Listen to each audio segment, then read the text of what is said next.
Okay, I wanted to, this is Andrew Brown once more. I wanted to come back on and just state that the Reverend Ike was the person that I forgot his name on his statement that he made. What I recognize, I energize, and what I energize, I realize. Um, and Professor Black Truth is another one of the people that I really admire, and I watch his videos every morning as when I get up, I get a chance. The fact that I'm here is, like I said, I just want to show, just want to say that just because a person is a senior, uh, aged or mature, I don't like to use the word old because old, makes a person seem like they don't have too much strength. They don't have too much oomph. They don't have too much. I have too much get up and go about themselves, and I have a lot of that. I'm working today. I work in the financial services industry when I have when I'm allowed to. You know, and I do my best to uh, to help the people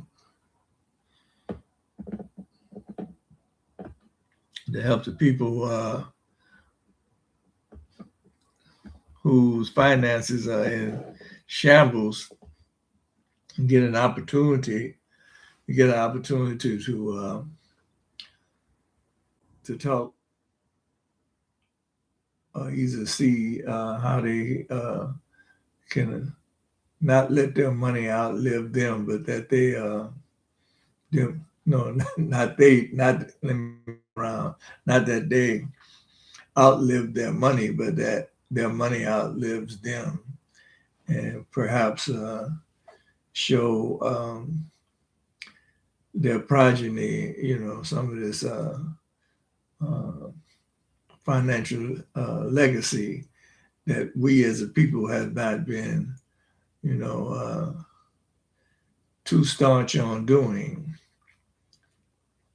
I'm in there because a lot of people don't want to leave anybody anything because nobody left them anything, and that's a wrong attitude to have.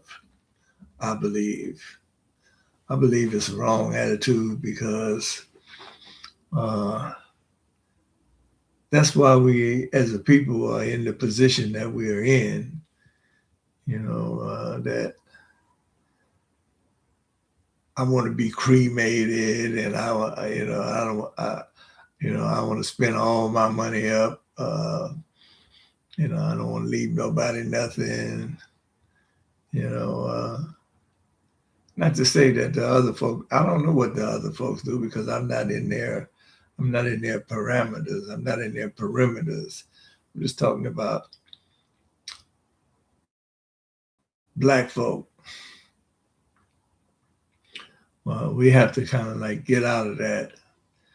Uh, if we want to be like we were in Tulsa, Oklahoma, and Rosewood, and some of those other towns that were flooded and put underwater, those successful towns of Raleigh and Charleston, North Carolina, uh, D.C. and Atlanta, the way those, and even New Orleans, a place that I grew up in, where people have businesses and circulate their money amongst each other and leave, not only a home, but to teach people uh, what to do with the money that's passed on to them. Because a lot of times people have money, and when they get the money, what happens is uh, they spend it up. They spend up 40 years worth of money. Their parents then worked for 40 years to build a house, to pile up a bank account, leave some insurance, and the next thing you know, that money is spent within the next year to 18 months. It's a tragedy. It's a shame. Um, so that's what we need to do, is to kind of like get more into some financial literacy. Because yes, even if we get reparations, we're gonna have to know what to do with our money. And I'm not saying that you don't go out and get you some nice things, but just don't just spend money frivolously on stuff that don't mean nothing. You know, uh,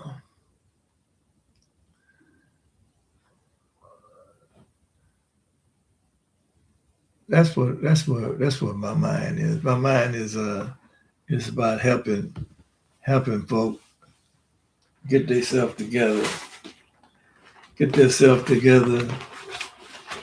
Um, and here's something I like to put out too. Is somewhat of a prayer. Like it says, if I can think it, I can do it, and if I can visualize it, I can become it. Where my imagination leads, my reality will follow. So an act and I will reap a habit. So a habit and I will reap a character. So a character and I will reap a destiny. And that was by somebody named G.D. Boardman. The chains of habit are generally too small to be felt until they are too strong to be broken. That was a quote from Samuel Johnson. We make our habits and our habits make us. Einstein stated that imagination is more important than knowledge, for knowledge is limited, whereas imagination embraces the whole world, stimulating progress, giving birth to evolution. Anything my mind can believe and conceive, I can achieve. Here's something to think about.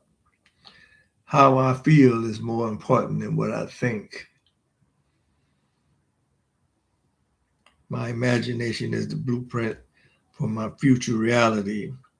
It is the first step of the creative process. And that's something we have to do. We have to remain creative. And if you're not creative, that don't mean that you can't become creative, you know, because our thought of the moving forces, great powers. And we have to leave fear alone, because fear paralyzes energy. It keeps me from attracting the forces that go to make up success. Fear is the worst enemy I have. I therefore muster the inner courage and the confidence to conquer that fear by God's grace. It is one thing to be able to do something and another thing to do it.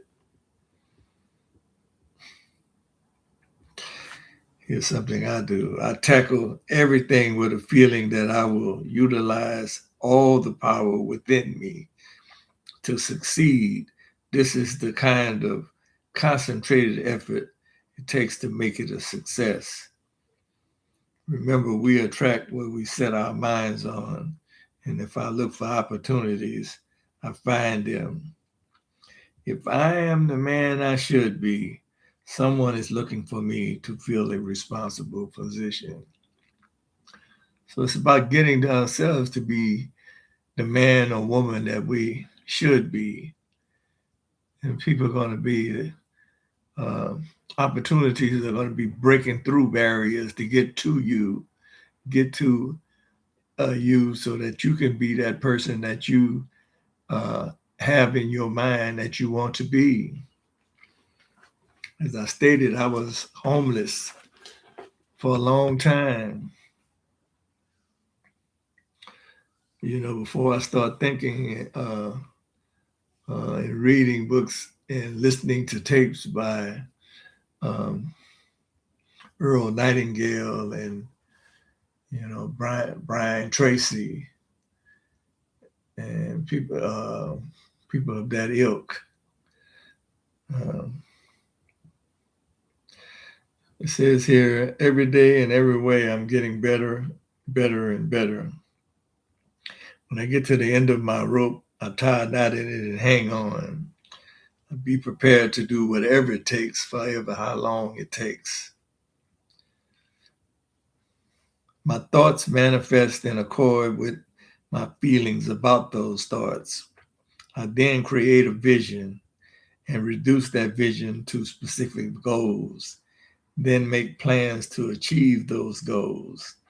Take action in accord with those plans, and guess what? Results appear. So that's 11 minutes and 12 seconds or so. That's a little longer than the other two that I've made. I'm going to look at these and see what it looks like. But I like to say once again, like, subscribe, join, you know, uh, the old, the old nigga, one of the old niggas in the Black First, the B1 movement, because I love the ideas of the youngsters that's doing the B1 Black First. I love what they're doing, no matter if they are talking uh, jazzy, about my generation, because I still got a lot of fight in me. There's a lot of fire with this smoke. So have a good night. I might not get up and say nothing until tomorrow sometime or something, but hopefully I said something tonight that hit somebody, in a good way, and it caused them to want to do something with their life in a positive event. Thank you and have a wonderful night.